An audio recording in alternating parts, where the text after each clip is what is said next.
সব প্রশংসার একমাত্র মালিককে। এখানে আসার শক্তি দিয়েছেন কে? সব কাজ করব কার খুশির জন্য? মানুষের রাস্তা বন্ধ করব কার খুশির জন্য?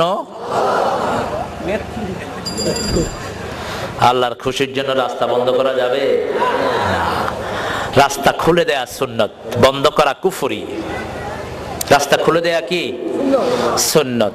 একজন সাহাবী রাস্তায় গাছ পড়েছিল, বুখারী হাদিস বলছি, গাছটা সরায়া রাস্তা ক্লিয়ার করে দিয়েছেন। আল্লাহর হাবিবের মাধ্যমে আল্লাহ ওই সাহাবীকে বেহেশতের সুসংবাদ দিয়েছেন।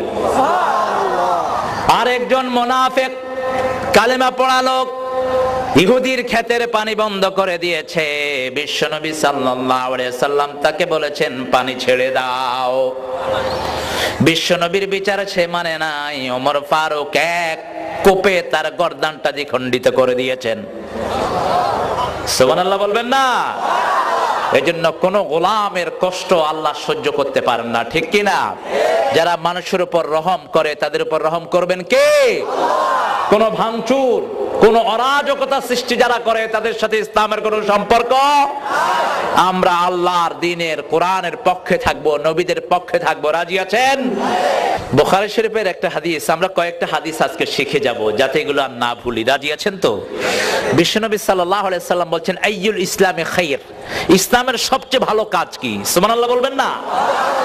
সাহাবায়ে কেরাম পারলেও বলতেন ইয়া রাসূলুল্লাহ সাল্লাল্লাহু আলাইহি সাল্লাম আল্লাহু ওয়া রাসূলুহু আ'লাম, আমরা কিছুই জানি না, সব জ্ঞান আল্লাহ আল্লাহর নবীকে দিয়েছেন। কি বিনয়, কি তো বিনয়ী! এক একজন সাহাবীর জ্ঞান অর্জন করলে সারা পৃথিবীর চেয়ে ভারী হয়ে যাবে। সেই সাহাবীরা বলতেন আমরা কিছুই জানি না, সব জানেন কে? মুহাম্মদ সাল্লাল্লাহু। আল্লাহর হাবিব বললেন আতি'আমুত তুআম ইকরাউস সালাম, ইসলামের সবচেয়ে ভালো কাজ দুটি, কাউকে দেখলেই সালাম দিবা আর সুযোগ পাইলেই তারে খাওয়াবা। খাওয়ানো, খাওয়ানো কি করবেন? খাওয়ানো। আমার সভাপতি ভাই খাওয়ানোর দায়িত্ব নিয়েছেন আজকে। আমি গিয়ে দেখলাম যে কত মানুষ খাচ্ছে, আলহামদুলিল্লাহ বলেন। মোটা মানুষ খাইতে দেখলে একটু হিংসা লাগে, কারণ এটা তো এমনি মোটা, আরো খায় কে? কিন্তু মোটা মানুষের খাওয়ার চাহিদা বেশি না কম? টাঙ্কি বড় তো লাগেও বেশি। তো গিয়ে দেখলাম যে দুইজন মোটা খাচ্ছেন, তা আমি আর কিছু বললাম না। তো মোটা মানুষের যেহেতু শরীরও বড়, চাহিদাও বড়, কিন্তু কম খেতে হবে। কোন নবী কিন্তু পেটুক ছিলেন না, মনে রাখবেন। কোন নবী পেটুক ছিলেন না। সব নবীর কোমরটা ছিল সরু, বুকটা ছিল প্রশস্ত। সুবহানাল্লাহ বলেন। বিশ্বনবীর হাতের এই অংশগুলো এরকম গোস্তল ছিল। আল্লাহর হাবিব সাল্লাল্লাহু আলাইহি সাল্লাম কাউকে ধরলে পৃথিবীতে ছুটার মতো তার কোনো শক্তি ছিল না। সুবহানাল্লাহ বলেন। বিশ্বনবী বলতেন জান্নাতের 40 জন তরুণের শক্তি একা আল্লাহ আমার শরীরে দিয়েছেন। জান্নাতের 40 তরুণ মানে হলো দুনিয়ার 4000 মুহাম্মদ আলীর শক্তি একা বিশ্বনবীর শরীরে আল্লাহ দিয়েছে। আর একটু জোরে কর না সুবহানাল্লাহ। এজন্য মদিনাতে সর্বশ্রেষ্ঠ কুস্তিগীর ছিল তখন, সে সারা দুনিয়ার শ্রেষ্ঠ কুস্তিগীর ছিল। আল্লাহর হাবিব সাল্লাল্লাহু আলাইহি সাল্লামকে বলল আমাকে যে হারাতে পারবে আমি তার দিন গ্রহণ করব। আল্লাহর হাবিব সাল্লাল্লাহু আলাইহি সাল্লাম গিয়ে তার ওই কুস্তির ওই জায়গাতে হাজির। মদিনাতে সাহাবায়ে কেরাম পাহারা দিয়ে রাখলেন বিশ্বনবী যেন ওখানে কখনো না যায়। একদিন ফজরের পরে দেখা গেল আল্লাহর হাবিব মসজিদে নাই। খুঁজতে লাগলেন আবু বকর, ওমর, সাইয়েদনা ওসমান, আলী রিদওয়ানুল্লাহি আলাইহিম আজমাইন। খুঁজতে খুঁজতে গিয়ে দেখে ওই কুস্তিগীরের এলাকার ভিতরে। সবাই চিন্তায় পড়ে গেলেন কি না কি হয়। কুস্তিগীরও দেখে বলল মুহাম্মদ ফারিহতু বিজিতিক, তোমার আগমনে আমি খুব খুশি হয়েছি। তুমি এসেছো, আমি অনেক শুনেছি তুমি মানুষকে বাপ দাদার দিনকে ধর্মকে পরিবর্তন করে দিচ্ছ, আর আমি ঘোষণা দিয়েছি আমাকে যে পরাজিত করতে পারবে আমি তার দিন গ্রহণ করব। আল্লাহর হাবিব বললেন ব্যাপারটি তাই নাকি? কহা তাই। ঠিক আছে তুই আমার হাত ধর। সুবহানাল্লাহ কইবেন না? ওই ওরাকা ওই শয়তানটা বলল না তুমি আমার হাত ধরো। আল্লাহর হাবিব বললেন, নবীদের হাত সবার উপরে থাকে, তুমি আমারটা ধরো, ভালো করে ধরো। কিন্তু কই ধরছি, ঠিক তো। এক আষাঢ় খায়া কয়, আমি ভালো করে ধরি নেই। কয় ঠিক আছে, যেমনে খুশি হেমনে ধর। দ্বিতীয় আষাঢ় কয়, হুজুর দান 3 দান, দান 3 দান। তৃতীয় আষাঢ়ের ছোট ওই কাফের আর উঠতে পারছে না। কই এই জীবনে আমার এই পিঠ কেউ মাটিতে লাগাতে পারে নাই, একমাত্র আপনি ছাড়া। আল্লাহর হাবিব বলেন, এবার তোমার শর্ত পূরণ করো। সে বলছে, না আমি শর্ত পূরণ করব না, আমি একটু খায়া তাজা হয়ে লই, তারপরে আবার লাগবো। কাফের কোনোদিন কথা ঠিক রাখে না, আর মুমিন কখনো ওয়াদা ভঙ্গ করে না। সুবহানাল্লাহ বলেন। সেজন্য আমরা যেন বেশি খাওয়াতে পারি। আল্লাহর হাবিব নিজে খুব খাওয়াতেন সাল্লাল্লাহু আলাইহি ওয়াসাল্লাম, খুব বেশি খাওয়াতেন। মক্কার কোনো কাফের নাই যে বিশ্বনবীর হাতে রান্না খায় নাই। হেরা পাহাড়ে যখন ওহী পেলেন, বিশ্বনবী সাল্লাল্লাহু আলাইহি ওয়াসাল্লাম সাফা পাহাড়ে উঠে দাওয়াত দিলেন। দাওয়াতে কেউ গ্রহণ করলো না দাওয়াত। তারপরে নিজে দাওয়াত দিয়ে রান্না করে সব কাফেরদেরকে খাওয়াইয়েছেন। সুবহানাল্লাহ বলেন। আমরা আজকে বিশ্বনবীর জীবনী থেকে কথা বলবো, রাজি আছেন তো আপনারা? কথা বলেন, রাজি আছেন? এই কিতাবের 450 আয়াত শুধু আমার নবীর উপরে। সুবহানাল্লাহ বলেন।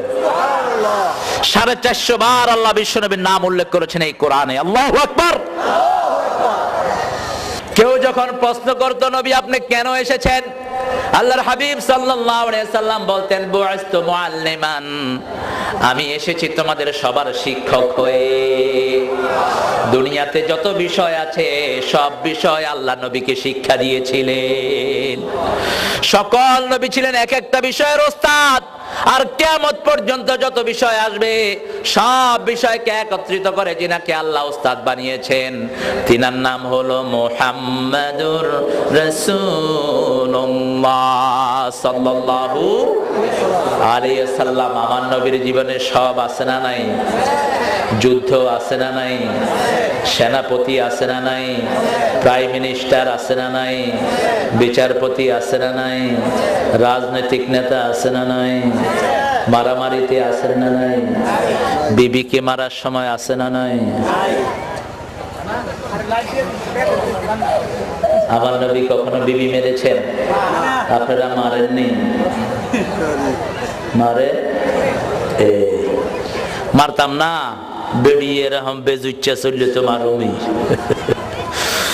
দুই বেডিরে আল্লাহ দেশে হেদায়েত করুক, জোরে কোন আমিন।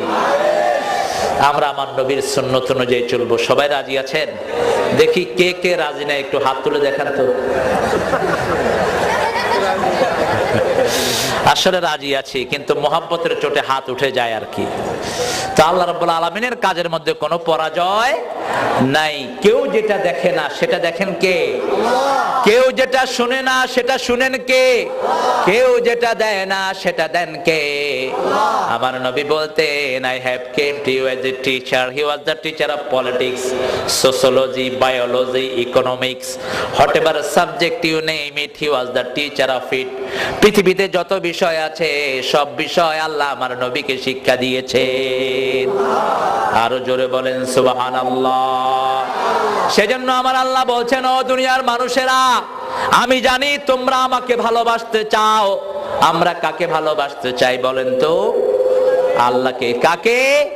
আল্লাহকে ভালোবাসতে চাই। আল্লাহ বললেন, হিন্দু ভাইদেরকে যদি জিজ্ঞেস করেন তারা বলবে আমরা ভগবানকে ভালোবাসি।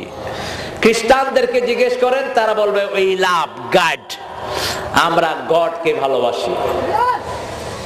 ইহুদিদেরকে জিজ্ঞেস করলে, বৌদ্ধদেরকে জিজ্ঞেস করলে তারা বলবে ঈশ্বরকে ভালোবাসি। আমরাও বলি আমরা আল্লাহকে ভালোবাসি, কিন্তু আল্লাহ বলেছেন না, আমাকে ভালোবাসতে হবে না, আমার নবীকে যদি অনুসরণ করো আমি আল্লাহ নিজেই তোমাদেরকে ভালোবাসবো। সুবহানাল্লাহ বলবেন না? আল্লাহ বলছেন, পড়েন কুল ইন কুনতুম, পড়েন কুল ইন কুনতুম কুনতুম তুহিব্বুনাল্লাহ ফাত্তাবিউনি ইউহিব্বুকুমুল্লাহ ওয়া ইয়াগফির লাকুম যুনুবাকুম ওয়াল্লাহু গফুরুর রহিম। আল্লাহকে যে পাইতে চায় হযরতকে ভালোবেসে, আল্লাহকে যে পাইতে চায় আরশ কুরসি লৌহ কালাম না চাহিতে পেয়েছে সে। সুবহানাল্লাহ বলেন। ইন কুনতুম তুহিব্বুন আল্লাহ, কে বলছেন? তোমরা যদি আল্লাহকে ভালোবাসতে চাও ফাত্তাবিউনি, আমার নবীকে অনুসরণ করো, তাহলে কি হবে? তোমরা ভালোবাসতে হবে না, ইউহিব্বুকুমুল্লাহ, আল্লাহ বলছেন আমি তোমাদেরকে ভালোবাসবো।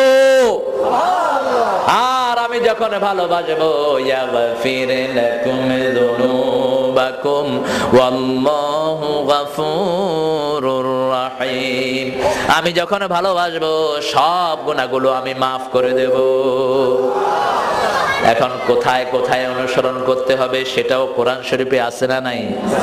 জোরে বলেন। আমরা বললাম আল্লাহ বলে দেন, আল্লাহ সূরা হাশরে বলছেন মা আতাকুমুর রাসূল ফাখুযুহু ওয়া মা নাহাকুম আনহু ফান্তাহু, আমার নবী যা করেছেন সব তোমরা করো, আমার নবী যা থেকে নিষেধ করেছেন তার ধারে কাছেও তোমরা যেও না। সুবহানাল্লাহ বলেন। আমরা বললাম আল্লাহ শুরু থেকে আমরা কোন দিক দিয়ে শুরু করব? আল্লাহ বলছেন আল্লাযীনা ইউমিনুনা বিমা উনজিলা ইলাইকা ওয়া মা উনজিলা মিন ক্বাবলিক ওয়া বিল আখিরাতি